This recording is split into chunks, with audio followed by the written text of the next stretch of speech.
Welcome to People Doing Good for Others.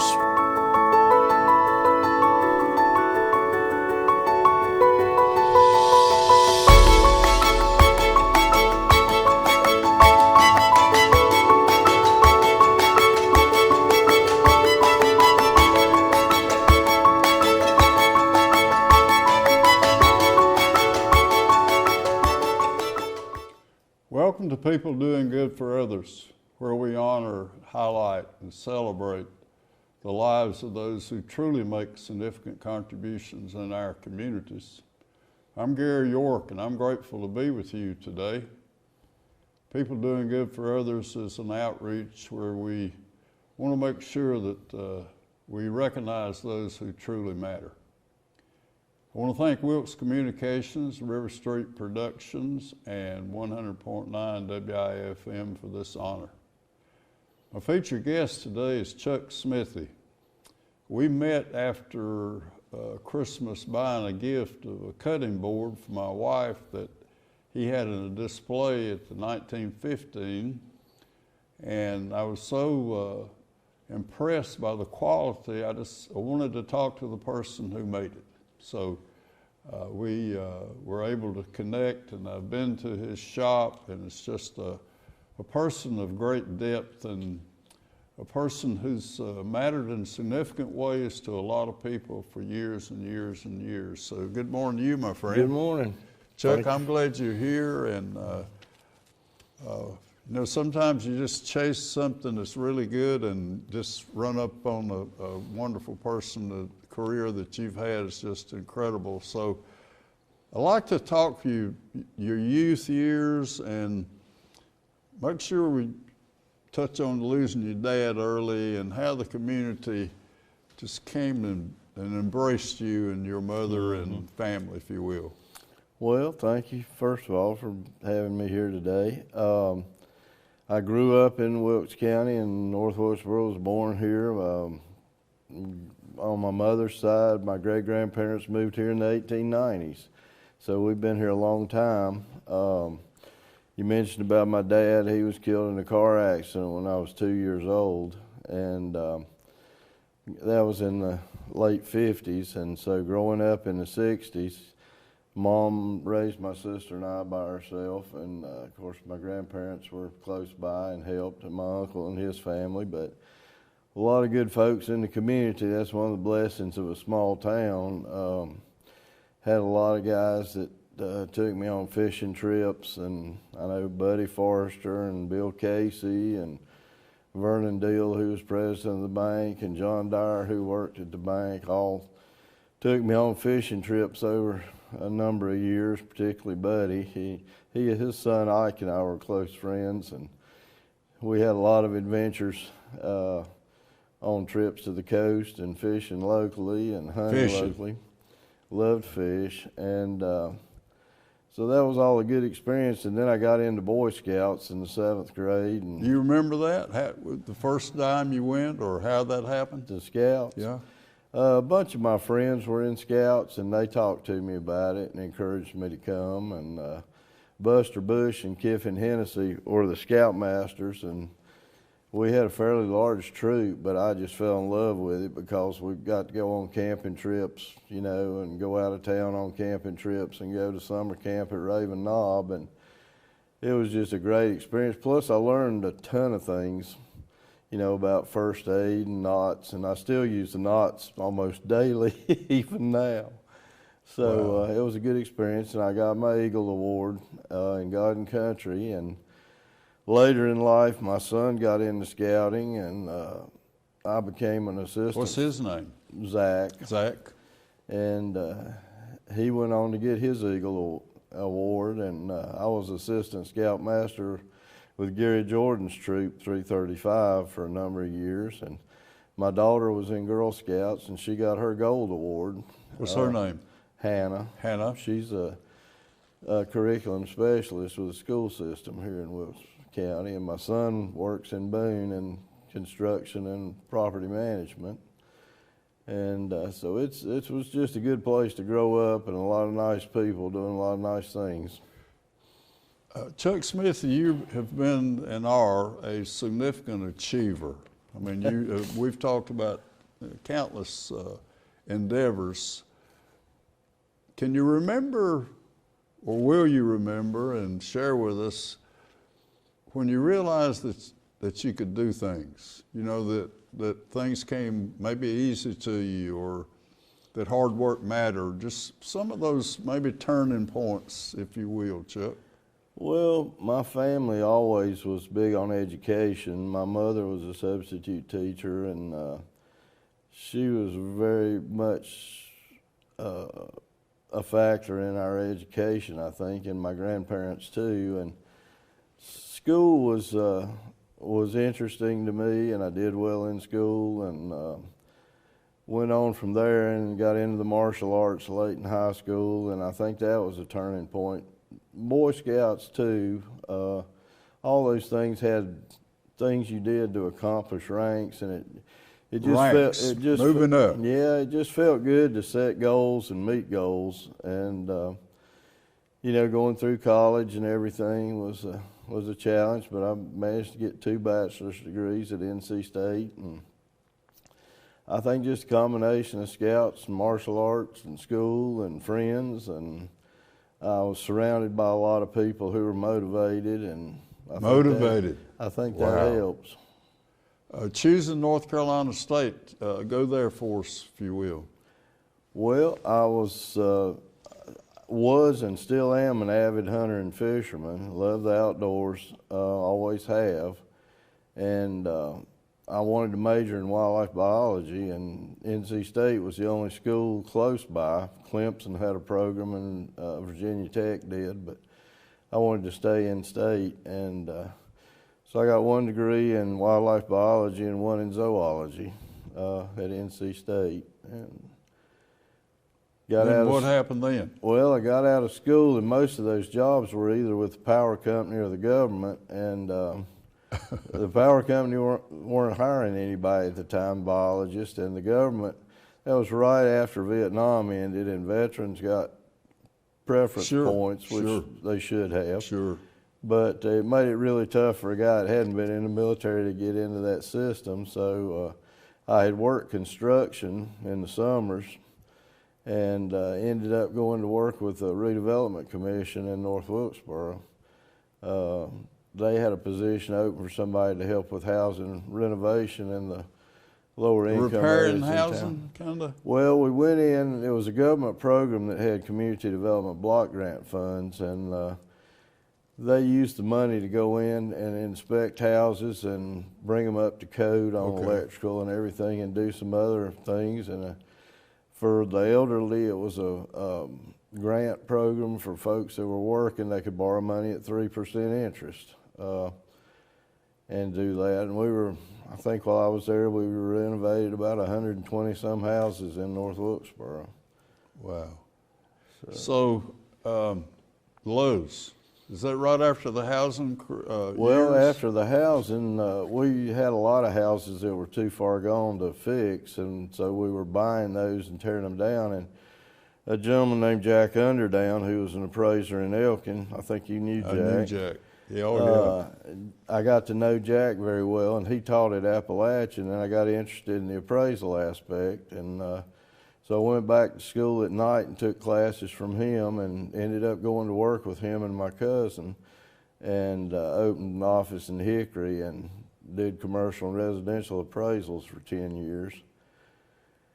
And I saw that was changing dramatically with banking and all, so I was wondering about what to do, and knew some folks at Lowe's and talked to them, and just so happened there was some position open in real estate acquisition with Lowe's, and was fortunate enough to get that job. Tell us about real estate acquisition for our viewers today. About what does that mean? That's almost every retailer or major company has a group of people.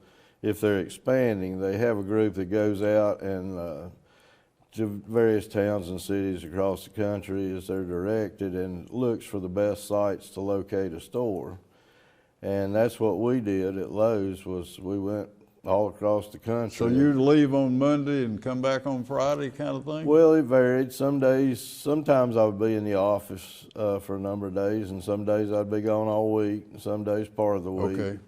But we started out in smaller towns, like Wilkesboro and those size cities. And then when we got somewhat larger, we started looking at metropolitan markets.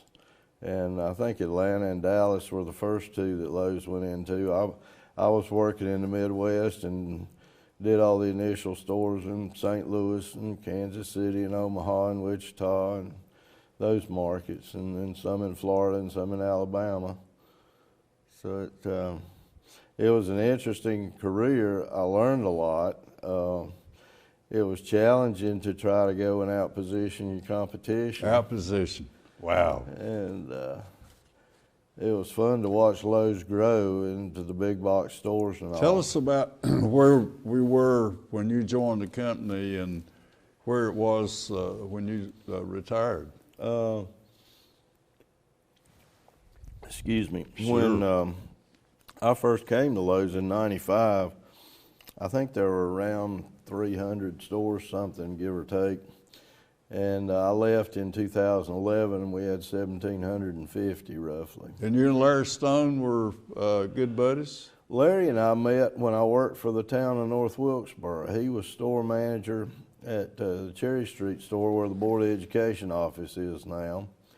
And his parents were in an area where there was some housing renovation, and he wanted to do some work to improve their home. And so he and I got together that way and got to know each other. Chuck Smithey, do you have just a gift of working with building things and putting things together? It's just a natural for you? Is that the way that works? I think maybe some of it's in my blood. My dad was a contractor, built houses. My grandfather, Smithey, was a contractor. And my grandfather, Sink, who was a doctor, he built a lot of rental property. And so I grew up with, there were tools around the house. And you had to fix things? Yeah, I always tried to. And of course, I started out pretty primitive with just hand tools. And then I remember I was still in elementary school, bought my first jigsaw, and I thought I was really something. Yeah. But I like to piddle and nail stuff together, and anytime I could find some wood and a hammer, I was a happy guy. And I asked you, walking in here today, if you could lay out a foundation and build a house. You said you could. Yeah, wow. I was involved with construction. Edwin Sidden gave my cousin and I a job when I was in high school, and we were actually building houses and kind of went through the whole process. And I've worked on that. I re-roofed houses some in college to get some extra money, and wow. I worked in a gym at State, but there were a lot of other guys worked there, so if we needed to do a house, I had plenty of volunteers who wanted some extra money too, so we did that. You're always working. I always figured if you wanted to get something, you needed to work. We need to, tell me about your mom. She was a great lady. She was a real Southern lady in every respect. Big on education, big in the community. We didn't have a whole lot growing up, but I can remember she would always at Christmas particularly bake cakes or get toys or something, and we'd go into some of the lower income areas of town, and she'd take food and stuff. Carry out. Yeah. Yeah. What was her She name? had a good heart. Mary. Mary, okay. Yeah. And your wife, let's talk about her. Her name's Belinda. Okay. They moved to Wilkesboro junior year of high school, I guess. Her dad came with Northwestern Security Life. And so I met her in high school. We had Algebra 2 class together. And we went, we'd date and break up and date and break up. We went all through college, ended up getting married. And she was a foster care social worker for about 10 years for DSS. And we get phone calls at 2 in the morning.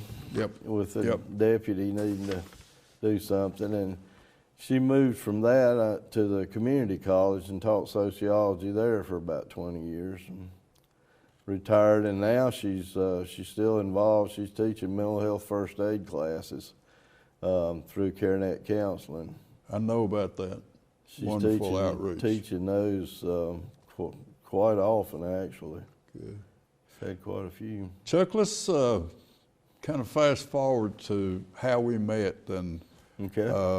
I was at 1915, and Ken Nolan was buying a board, a cutting board, and I said, wow, I like this. And then before I got out the door buying one, or wanting to, and they didn't have it, I had to call you, and I guess you made it and brought it over there. And they called me 2 days before Christmas, and I was back in. And tell us about, what are we doing Well, today? I think the one you bought was similar to this, which is a kind of a three-dimensional pattern. Yep. Takes a long time to make this one because you glue and cut, glue and cut, glue and cut a lot to get that image in there. But a friend of mine I was in college with, a real master woodworker, he's retired and lives in Cary, and he actually taught me the tricks to do that one. I had been doing other boards for a long time, and It's functional. Tell us about some of the glue and mineral oil, and just a little bit of the how-to about what this item. Well, the woods we use, I wanted to use hardwoods, of course, you know, no pine or anything like that, since it's a cutting board. And of course, most of the native woods in North America, like oak and ash and walnut and maple, were readily available. But we started making these, and then sort of branched out and found out there were a lot of exotic woods from South America and Africa and Central America that were quite colorful. Tell us about density. I've just been so intrigued with that from the time we were in your shop. Well, obviously, the more dense a board is, the better it holds up as far as being cut on. Heavier. It's heavier, it grows slow, and grows very dense. And found out that a lot of the woods from South America and Africa are extremely dense and heavy, but they're quite durable. And they come in a multiple range of colors. And so we just started doing that and piecing them together. And while on a hunting trip out in Montana, went in a little gift shop to bring some things home and saw some patterns in one that I'd never seen before that looked like fletching on an arrow. And I thought, how did they do that? I experimented and figured out how to do it, and incorporated it into a lot of my boards. And yeah, we've got some with patterns like this, and do breadboards and stuff. And it seems a bit much more complex than it is to do, but it's fun and people seem to like it, so we've incorporated it. And talk about the glue. There's a lot of different woodworking glues available. The one I use is called Type Bond 3. It's a waterproof glue, so you can take your cutting board and wash it in the sink and it's not going to come apart. And the strength of them is amazing. You can hit that with a hammer and it'll break the wood, not the glue joint. Really? So it's pretty integral to what I do, because obviously we cut a lot of strips and glue them together and clamp them. But Tell us about your saw. I thought that was amazing. I've had a couple of table saws. I got one for Christmas for my wife when we moved in our first house, and used it for about 20 years, and it died while my son and I were building a bedroom suite for him. So I bought another one, and contractor saws aren't real super accurate. And my son was always a little nervous about the losing fingers, which is a good thing to pay attention to. So we found it, and he actually found it before I did, a company called SawStop. And the guy invented this saw that actually, if you slip and your hand goes in the blade, it stops within 1,000th of a second. Oh my Slams the goodness. block into the blade and stops it. So that, and they demonstrate it by pushing a piece of oak with a hot dog behind it, and it's cutting through the piece of oak, and as soon as it touches the hot dog, it stops. So it's just a safety factor. Plus, it's an extremely well-built German saw, and I get really accurate cuts with it. So, That helps. Chuck Smithey, reach over there and pull out a piece of really dense wood and show us the color and where did it grow, and just some of those, if you will, please. Well, this is Purple Heart from South America. It's a very heavy, dense wood. I understand they use it for telephone poles in South America too, and I can imagine it would withstand an awful lot of pressure. Like locust here, is that the hardest in our forest? Or? Yeah, probably locust is one of the most durable, dense woods. A lot of fence posts have been around for 60 years, Yeah. made out of locust. That's leopard wood, which is a highly figured wood. It makes a really interesting piece in a cutting board. This is a piece of zebra wood from Africa, and you can see the color differentiation in it.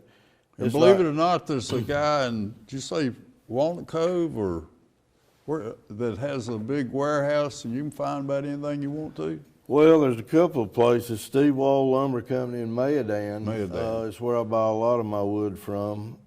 He has a great selection. And then there's a company called West Penn Hardwoods in Conover that has an enormous warehouse full of stuff I've never even seen before. And that's another South American wood called Yellow Heart. None of these are stained. These are the actual colors of the wood. Wow. And that's why we use them in the boards. They make an interesting presentation. Now, how often will you go to see these guys, or do you go and just spend hours there dreaming about what you might want to do? I try to know ahead of time what I need to buy and just go pull the species that I'm needing that day. The guys at Steve Wall have gotten used to me being over there, and they know I like the figured pieces, and if they get something that's really highly figured, they'll call me and say, we just got in some really good bird's eye maple or whatever, and I'll run over there and pick it up. In your career, you had an opportunity to, I guess, process some walnut. Where did you tell me that you were able to store it and keep it and use it from time to time? Well, what got us started in the cutting boards, my son was a student at Appalachian State and was moving off campus to an apartment, needed a bedroom, a bed and stuff. And I said, well, I've got all this black walnut lumber. Why don't we build it out of that? My great-grandfather had planted the trees on our family farm in the 1920s. And right after Hugo, I had a guy cleaning up the woods where Hugo had torn the trees up, and he cut a bunch of the walnut and some white oak for me and had it sawed, and I got a guy to kiln dry it for me. And so we built Zach's bedroom suit out of black walnut that his great-great-grandfather planted. And we had a lot of pieces left over, small pieces, and I said, this is too pretty to burn.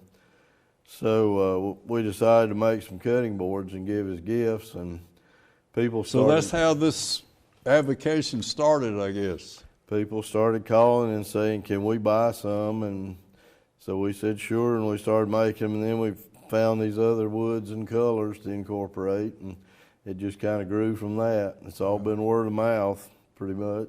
And you've had also a tremendous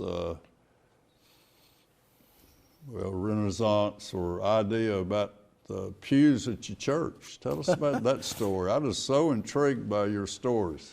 I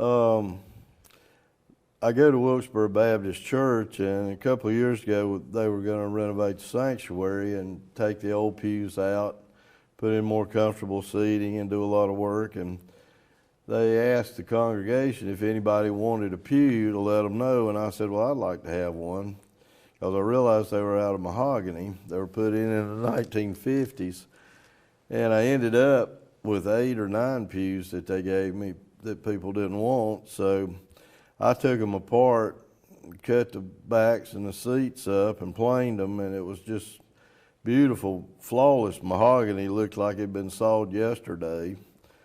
And it was almost 70 years old from the time the pews were put in. So I decided to use some of that and do some cutting boards for the church, and I made some for members of the church that I thought would use them and appreciate it, and made a lot of them out of that. So you have a lot of gifts to people of your creative design then? Yeah, if I was a smart businessman, I'd probably sell more. I give away about half as many as I sell, but Chuck, you have a servant's heart. Let's talk about the charities and some things that you have been and are and will carry forward. Well, usually I get requests from various groups, that are doing things, Ebenezer's Children's Home or fundraisers like, and you'll build something for them? And I'll donate a bunch of cutting boards they can use as a auction or raffle item to help raise some money. Oh, how wonderful. Drives for Drake, for cystic fibrosis, I usually give them some, and Ebenezer's Children's Home, and the homeless shelter's getting ready to have a fundraiser, and I'm going to give them some boards. But a lot of good groups in the community to raise money for a lot of good causes, and I just try to help out a little bit if I can. Do you, Chuck, tell us about, you just scheming all the time about things you want to do, or how does a person with your ability, how do you think about you just think and go do it, or how does that work? I just like having projects. I'm a list maker, and I like to check things off on my list. And my wife says I overdo everything I do.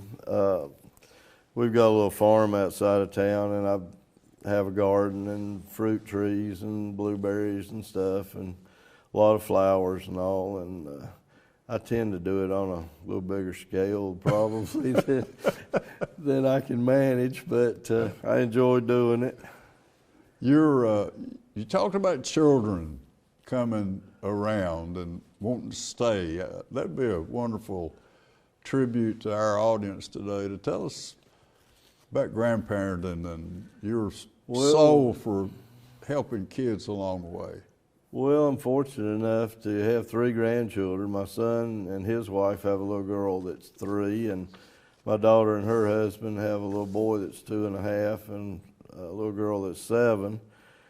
And so we got talking about building a place set at the farm for them, and that kind of grew into a little bit grander project than most would take. But my son did the hard work and dug through all the hard clay to set the post, and then I did most of the rest of the work myself. But we built a big playhouse, and our playhouse. Yeah, it's got all kinds of stuff on it. It's 2 stories and lots of things, but they love it. And of course, they've been up there with friends, and we've had church functions up there. And I think children just like to get outside is a big thing, and they can run and play, and we'll take them for hay rides around the farm, and they don't ever seem to want to leave when they're up there. Of course, we'll do hot dog roast and marshmallows and stuff over the fire pit, and kids just like to be kids. Chuck Smithey, back to Wilkesboro Baptist and the role it plays and how important it is to have that kind of Christian foundation, if you will. Well, I think it gives you a lot of comfort when you go through trials in life. There's no question. That's a great church. It's grown tremendously under the minister we've got, Chris Hefner, and he's done a fantastic job. We've got a lot of young families coming in with children. And growing.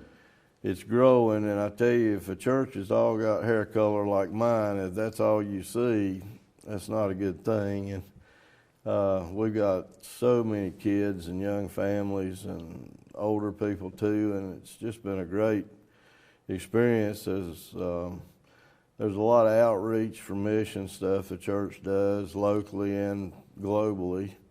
You know, they're doing discipleship groups now, find ways to help in the community, and it's just a good group of people to be associated with good ideas and good causes. Chuck Smithey, I want to thank you for honoring us today, and Wilkes Communications, RiverStreet Productions, and WIFM, and more importantly, as I followed equality, I bought a piece of your wonderful creativity or creative designs, and through that I met you, and I'm so honored to have that. And so close with us with life has rewarded you, and you put a lot in it. It matters to care about people. Just go there, if you will, as we finish. Well, I'm just very fortunate that I was born in the place I was born. You know, it says American by birth and Southern by the grace of God, and the South's a great place to grow up. We've had a lot of friends here. I've had lifelong friends since kindergarten. I see a lot of good people with good principles, you know, surrounding, and you can't help but grow. And people seem to always step up when there's a need, or somebody has a loss in the family. You know, people really step up. And I've been blessed with my career, just stumbling through and having good success with that, and traveling around the country as I did for Lowe's and for Dick's Sporting Goods for a few years.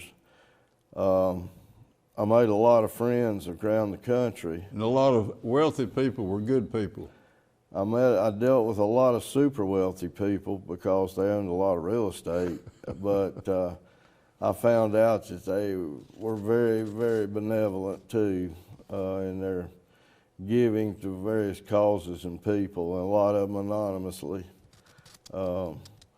One gentleman in Boston that was a billionaire I dealt with died from Lou Gehrig's disease, but right before he did, he sold half of his portfolio and donated $500 million to charity. So been fortunate to meet a lot of good people from a lot of places, and to have Wilkes County and Wilkesboro as a place to live and grow up and have friends. And serving God, family, friends, and worthy causes. God bless you for being here. Well, thank you for having me. Thank you very much. Appreciate it. Okay.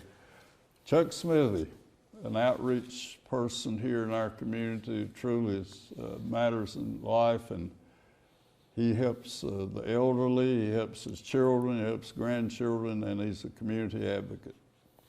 Be with us again next week. I'm Gary York, People Doing Good for Others, and it's an honor to be with you today. Thank you very much.